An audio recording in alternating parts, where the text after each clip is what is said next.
clouds looming over Dubai onto common sight. But in this patch of green, it feels very appropriate right now. This is the home of the Godolphin stable, perhaps the pinnacle of Dubai's sporting ambition. It's produced dozens of champion racehorses and delivered plenty of prestige for its owner. But the events of the past couple of weeks mean it's not just the signage that's beginning to fade. Headlines from around the world have devastated Godolphin's image, with a story that's gone well beyond the sports pages. And it's emerged this week that the banned steroids, which can improve a horse's performance, were brought to Godolphin's UK stables from Dubai. The blame's been pinned firmly on this man, head trainer Mahmoud Al-Zaruni, who's admitted supplying the drugs and ordering them to be given to the horses. A rapidly held hearing by British racing authorities dismissed claims he'd simply made a mistake. His 8-year ban's likely to end his career. But for Dubai's ruler, Sheikh Mohammed bin Rashid Al Maktoum, it's perhaps worse.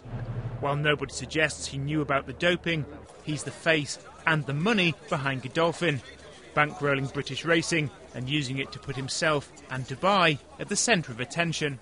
Sheikh Mohammed has gone on record and said he's appalled by what's happened, because it's not only rocked racing, it's brought him and the region into shame.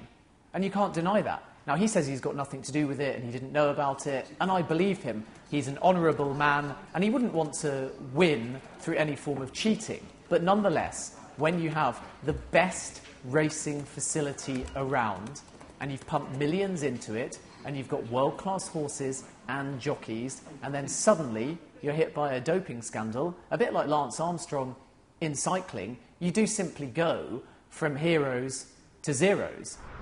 Since the scandal broke, Godolphin's locked down its stables and pledged a full investigation. But getting it talked about for success on the racetrack rather than activities off it will be hard going. Big brands tend to take the biggest knocks because people lose trust. So right now there's a trust issue. The real responsibility needs to rest with Dubai, Sheikh Mohammed and the Godolphin stable and the brand, rather than necessarily being one person. And I think that that's the challenge, is that people really don't think it's just one person, that it must be, you know, it's more than that. I think there's a suspicion that there's more than that. Sheikh Mohammed and the Godolphin stable need to become a lot more visible in providing information on the audits and the proactive steps they're taking to ensure that this is weeded out, never happens again, and in addition to that, potentially even playing a role in making sure that the industry is cleaned out of foul play. Now here is another reason why Dubai wants to rebuild its racing reputation.